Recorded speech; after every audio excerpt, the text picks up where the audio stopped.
Bulldozer action पर CGI गवाई ने चौंकाया, दिया बड़ा बयान। सीजीआई बोले, बुलडोजर एक्शन पर रोक लगा करके अपार संतुष्टि मिली। भारत के मुख्य न्यायाधीश और सुप्रीम कोर्ट के जज बी.आर. गवाई का बड़ा बयान आया है, जिसने लोगों को बेहद चौंका दिया है। दरअसल आपको बता दें कि सीजीआई गवाई ने बड़ा बयान देते हुए कहा कि बुलडोजर एक्शन पर रोक लगा करके अपार संतुष्टि मिली है। दरअसल सीजीआई बी.आर. गवाई ने कहा कि बुलडोजर कार्रवाई पर दिए गए फैसले से उन्हें अपार संतुष्टि मिली है। उनका कहना है कि यह मानवीय दिक्कतों से जुड़ा हुआ मामला था। उन्होंने इसे ऐतिहासिक फैसला बताते हुए जस्टिस के.वी. विश्वनाथन को भी इस फैसले का श्रेय दिया। दरअसल आपको बता दें कि जस्टिस गवाई और जस्टिस के.वी. विश्वनाथन की बेंच ने 13 नवंबर 2024 को बुलडोजर न्याय की तुलना एक अराजक स्थिति से की थी और देश भर के लिए दिशा निर्देश तय किए थे। दरअसल सुप्रीम कोर्ट के वकीलों के सम्मान समारोह में बोलते हुए चीफ जस्टिस ऑफ इंडिया गवाई ने जस्टिस विश्वनाथन के साथ लगभग 6 महीने तक इस मुद्दे पर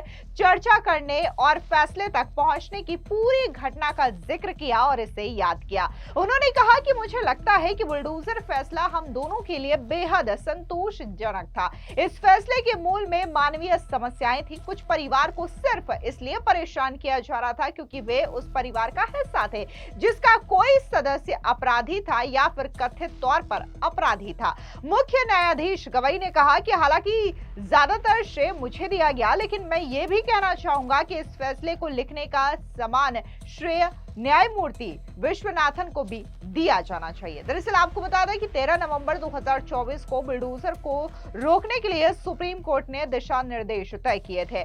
कोर्ट ने आदेश दिया कि किसी के भी घर या संपत्ति को केवल इसलिए नहीं गिराया जा सकता क्योंकि वो किसी मामले में आरोपित है, बल्कि उचित नियम का पालन करते हुए विध्वंस से पहले नोटिस जारी करना और कम से कम 15 दिनों की मोहलत देना जरूरी है। यह आदेश पूरे देश में लागू होगा। साथ ही कोर्ट ने बुलडोजर कार्रवाई के खिलाफ जमीयत उलेमा हिंद और अन्य की याचिकाओं पर सुनवाई करते हुए यह फैसला दिया था। कोर्ट ने केस का नाम बदल करके ध्वस्तीकरण कर दिया था और घर को मूल अधिकार से जोड़ दिया था। अब जिस तरीके से ये कोर्ट की ओर से फैसला आया था और अब chief justice of India B R. Gavai ये कहते हैं कि उन्हें बुलडोजर एक्शन पर रोक लगा करके संतुष्टि मिलती है, तो जाहिर तौर पर ये जो उनका बयान सामने आया है इसने लोगों को काफी ज्यादा चौंका दिया है। क्योंकि अगर हम उत्तर प्रदेश की बात करें, असम की बात करें, मध्य प्रदेश की बात करें, उत्तराखंड की बात करें या फिर गुजरात से लेकर के महाराष्ट्र, तमाम ऐसे स्टेट है जहां पर बुलडोजर एक्शन देखने को मिलता है। और ये बुलडोजर एक्शन जो है वो खास तौर से अवैध अतिक्रमण या फिर माफिया और बदमाशों के खिलाफ किया जाता है या फिर आरोपियों के खिलाफ इस बुलडोजर एक्शन का इस्तेमाल किया जाता है। अगर हम हाल ही की बात करें तो अभी उत्तराखंड में धामी सरकार की ओर से बुलडोजर एक्शन चलाया गया था, जहां पर कुछ समूहों की ओर से बकायदा एक रैली का आयोजन किया गया था, लेकिन ये रैली जो है वो बिना परमिशन के आयोजित की गई थी। और जब पुलिस इस एरिया में पहुंचती है इस रैली को रोकने के लिए, तो बकायदा ये जो उपद्रवी है वो उल्टा पुलिस पर ही पथराव कर देते हैं। और यह घटना उत्तराखंड के काशीपुर की है, जिसके बाद बुलडोजर एक्शन देखने को मिलता है और जितने भी उपद्रवी हैं जिनके अवैध कब्जे थे या फिर अवैध अतिक्रमण थे, उसे धामी सरकार के बुलडोजर एक्शन के जरिए ध्वस्त कर दिया जाता है। इतना ही नहीं, अगर हम हाल ही की घटना की जिक्र करें तो अभी देखने को मिला था कि मध्य प्रदेश में कुछ लोग थे जो कि बकायदा एक गैंग बना करके खास तौर से हिंदू लड़कियों को टारगेट करते थे, जिसमें वो लड़कियों को ब्लैकमेल करते थे, उनका रेप करते थे और उसके बाद उन्हें कन्वर्ट करवाते थे। इस पूरे मामले में भी बकायदा मोहन यादव की सरकार की ओर से बुलडोजर एक्शन देखने को मिला था। इसके अलावा बात अगर हम असम में हिमंता सरकार की करें तो वो भी लगातार अवैध अतिक्रमण के खिलाफ बुलडोजर एक्शन की नीति अपना रहे हैं, क्योंकि असम में ज्यादातर जो लोग हैं वो घुसपैठिए हैं और कहीं ना कहीं जो घुसपैठिए हैं वो जंगल वाले इलाके में या फिर सरकारी जमीनों जमीनों पर अवैध तरीके से कब्जा कर लेते हैं। और ये जो घुसपैठिए हैं वो बांग्लादेश या फिर रोहिंग्या से आते हैं, और ये बांग्लादेशी घुसपैठिए जो है वो असम में इलीगल तरीके से कब्जा करते हैं और फिर उसके बाद वहां पर रहना शुरू कर देते हैं और फेक डॉक्यूमेंट्स बनवाना शुरू करके अलग अलग भारत के स्टेट में जाते हैं और वहां पर काम करते हैं, जिसको लेकर के बकायदा असम के मुख्यमंत्री हेमंता बिस्वा शर्मा न सिर्फ इन घुसपैठियों को पुशबैक करते हैं, खदेड़ते हैं, बल्कि इन्होंने जितने भी अवैध ठिकाने बना रखे हैं उन्हें भी ध्वस्त करने का काम किया जाता है।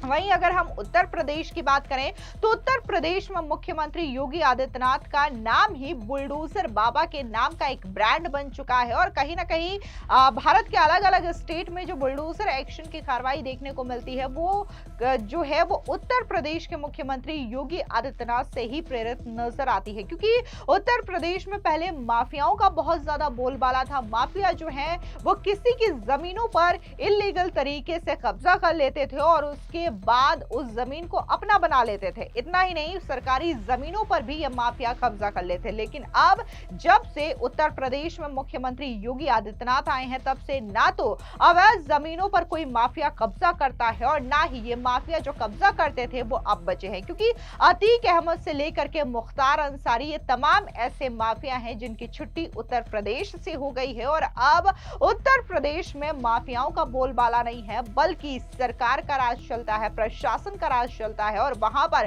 किसी भी अवैध अतिक्रमण को बुलडोजर के जरिए ध्वस्त कर दिया जाता है। इसी के साथ ही अगर हम इसी उत्तर प्रदेश की बात करें तो एक बड़ा नाम सामने आया था जिसने ये दिखाया था कि कैसे न सिर्फ उसने करोड़ों रुपए की कोठियां बनवा रखी थी, बल्कि वो लड़कियों का कन्वर्जन करवाता था और इसके लिए एक पूरा का पूरा गैंग शामिल था। और इस मामले को लेकर के भी बकायदा प्रशासन की ओर से बुलडोजर एक्शन किया गया था। आपको बता दें कि झांगुर बाबा करके एक शख्स सामने आया था जिसने तमाम लड़कियों का कन्वर्जन करवाया था। और इतना ही नहीं, ऐसे भी दावे किए गए थे कि इन लड़कियों को बाहर विदेशों में भी भेजा जाता था। हालांकि जब ये सच्चाई सामने आई तो उत्तर प्रदेश की पुलिस ने बकायदा झांगुर बाबा को गिरफ्तार किया। इसी के साथ ही झांगुर की जितनी हवेली थी जो उसने आलीशान तरीके से बना रखी थी उसे बुलडोजर के जरिए ध्वस्त किया गया और बलरामपुर में जितने भी उसके अवैध ठिकाने थे उसको भी पूरी तरीके से जब्त कर लिया गया। तो ये तमाम अलग अलग स्टेट की बुलडोजर कार्रवाई है जो कि ये दर्शाती है कि कैसे वहां की सरकारों ने बुलडोजर कार्रवाई को इसलिए अंजाम दिया क्योंकि वहां पर या तो अपराधी खुले तौर पर अपनी छूट को लेकर के लोगों की जमीनों पर कब्जा करते थे, या फिर जो घुसपैठिए हैं बांग्लादेशी हो या फिर रोहिंग्या हो वो सरकारी जमीनों पर आकर के कब्जा करते हैं और फिर वहां पर रहना शुरू कर देते हैं और उसके बाद ये इलीगल डॉक्यूमेंट्स बनवा करके भारत का नागरिक ही बन जाते हैं। इन तमाम चीजों को देखते हुए भी बकायदा अलग अलग जो राज्यों की सरकार है वो बुलडोजर एक्शन को तवज्जो देती है। लेकिन जिस तरीके से सुप्रीम कोर्ट के सीजीआई ने फैसला सुनाया उसके बाद इस फैसले का भी सम्मान किया जाता है। बकायदा कहीं भी बुलडोजर एक्शन करने से पहले वहां पर जो लोग होते हैं उन्हें नोटिस दिया जाता है या तो फिर स्थान छोड़ने के लिए कहा जाता है चेतावनी के साथ, या फिर जब वो स्थान को नहीं छोड़ते तभी प्रशासन जो है वो बुलडोजर लेकर के पहुंचती है और बकायदा तमाम नियमों का पालन करते हुए इस बुलडोजर एक्शन को अंजाम दिया जाता है। फिलहाल इस पूरी खबर पर आपकी क्या राय है कमेंट सेक्शन में जरूर बताएं। धन्यवाद।